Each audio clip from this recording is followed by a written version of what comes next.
तो व्यास पूर्णिमा कहते हैं, गुरु पूर्णिमा कहते हैं। वैसे भक्त भक्ति भगवंत गुरु चतुर नाम बपू एक,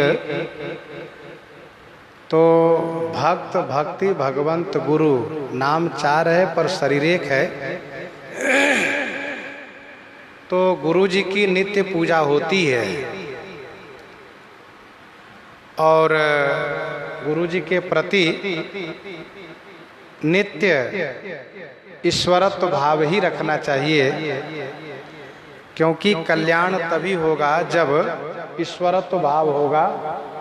इसीलिए कहा गुरुर् ब्रह्मा गुरुर् विष्णु गुरुर्देवो महेश्वर गुरुर् साक्षात परब्रह्म तस्मै श्री गुरुवे नमः।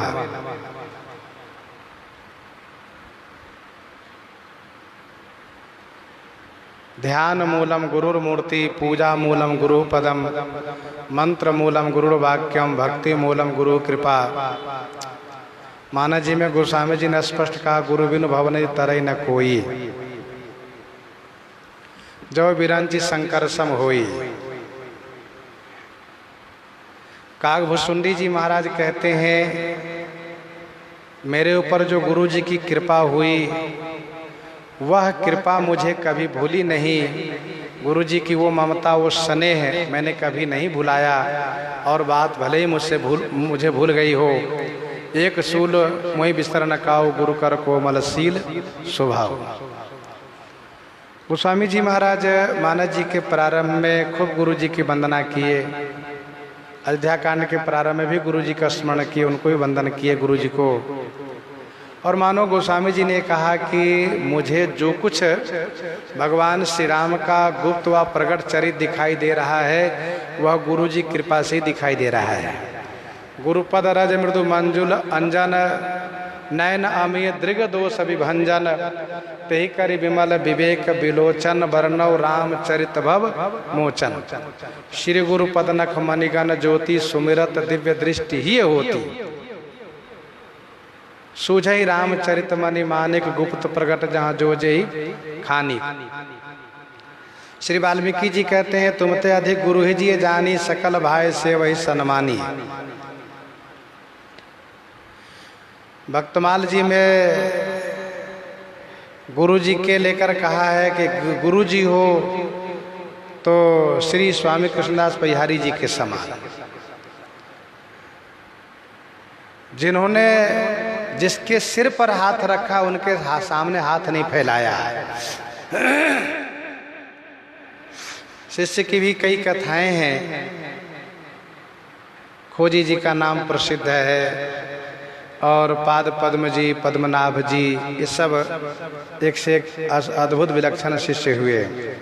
और उन्हीं में से वो भी शिष्य हैं जो तत्वा जिह्वा दोनों ने गुरु की खोज करना शुरू किया और श्री कबीरदास जी को गुरु पा करके अपने आप को धन्य समझा। धर्मशास्त्र कहता है कि भाई गुरु करो जान के पानी पियो छान के, लेकिन इसको ठीक से समझने पर पता चला कि नहीं ऐसा नहीं है। तो गुरु करो छान के पानी पियो जान के, ऐसा इसलिए मानना पड़ा क्योंकि पानी पियो जान के, आजकल पानी जान के नहीं पियोगे तो पानी कहीं का भी फिल्टर कर दिया जाएगा, पी लो धर्म चला जाएगा तुम्हारा। इसलिए पानी पीने में जानो कहाँ का कैसा पानी है, और पानी जैसा पियोगे वैसी होगी वाणी, ये कहावत है। जैसा खाओगे अन्न वैसा होगा मन, जैसी पियोगे पानी वैसी होगी वाणी। तो पानी पियो जान के गुरु करो छान के। छान के का मतलब ये है कि जैसे चलनी में छानते हैं, जैसे चलनी में छानते हैं तो वैसे ही गुरु जी को छानना चाहिए, समझना चाहिए। अब गुरु जी जब हम छान के नहीं, मतलब गुरु जी जब हम छान के करेंगे तो मुझे ये पता होना चाहिए कि ये हमारे गुरु जी, इनके द्वारा मेरा कल्याण होगा।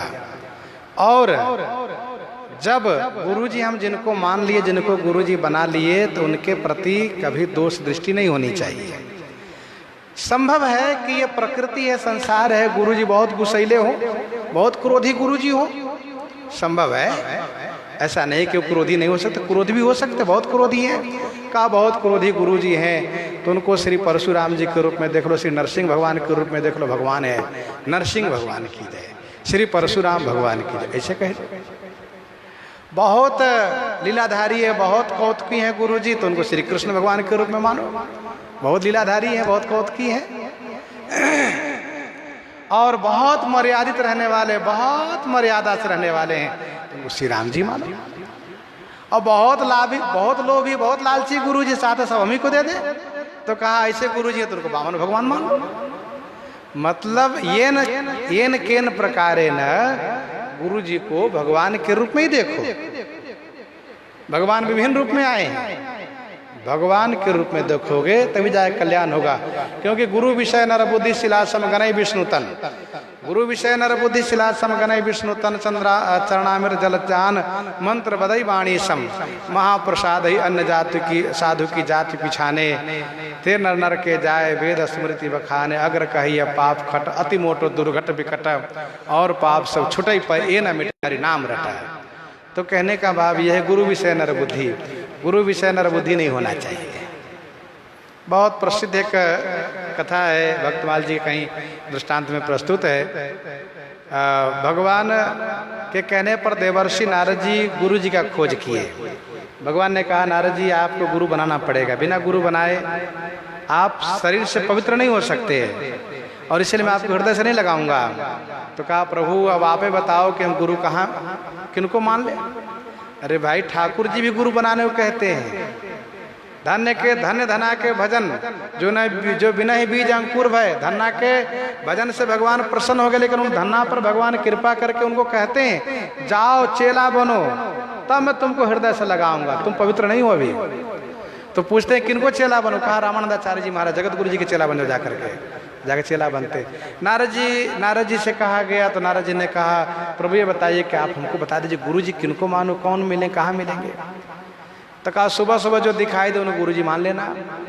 अब सुबह सुबह गुरु जी कुछ ऐसे रूप में दिखाई दिए कि नारद जी को श्रद्धा उतनी नहीं हुई, लेकिन अब ठाकुर जी का आदेश गुरु जी मान तो लिए, उनसे दीक्षा ले लिए, लेकिन श्रद्धा उतनी नहीं हुई।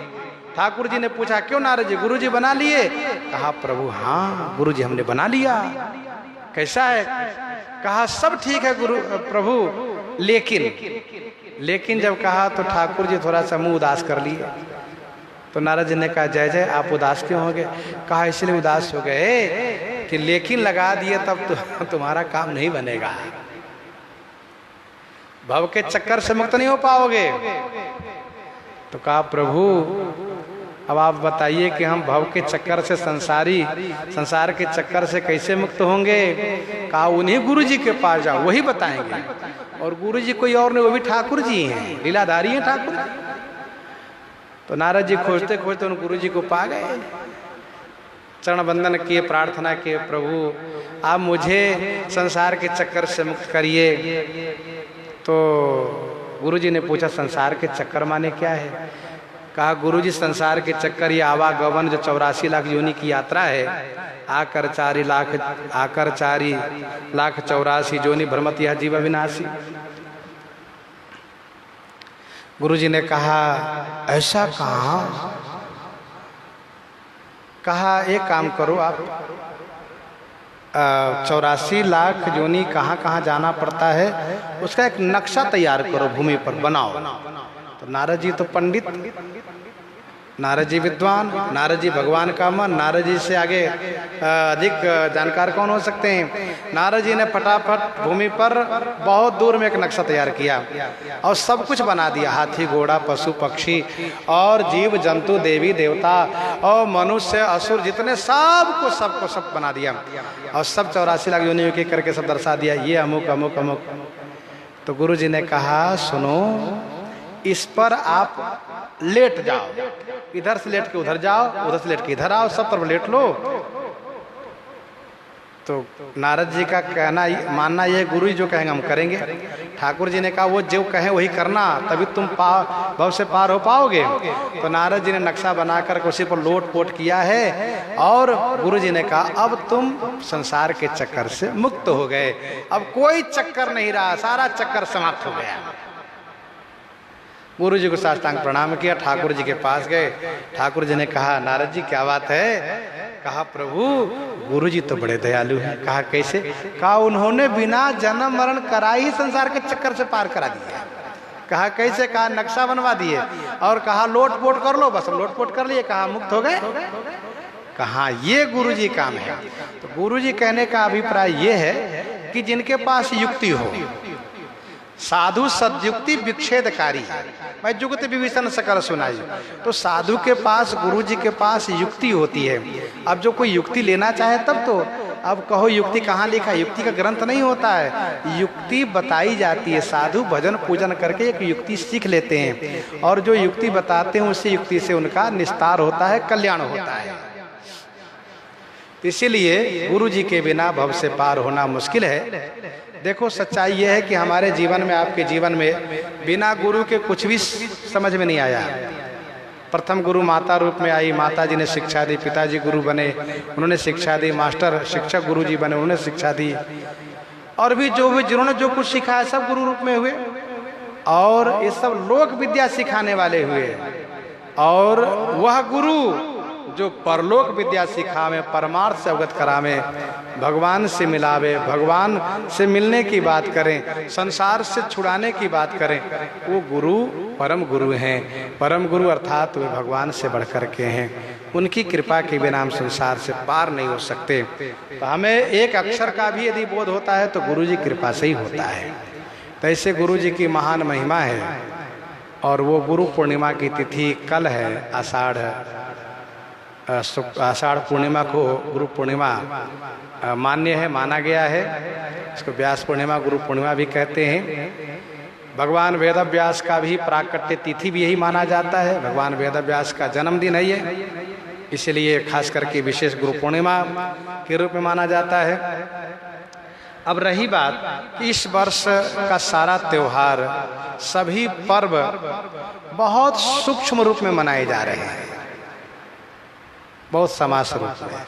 इसलिए इस बात को ध्यान में रखते हुए कि जो कुछ दूरी बना करके, 2 गज की दूरी वाली बात कहा जा रहा है, 2 मीटर की दूरी, कम से कम 1 मीटर भी दूरी हो, कुछ दूरी बना करके उस पालन को होना चाहिए। और जहाँ भी जाएं आवे मास्क का प्रयोग अवश्य होना चाहिए। और इसके बाद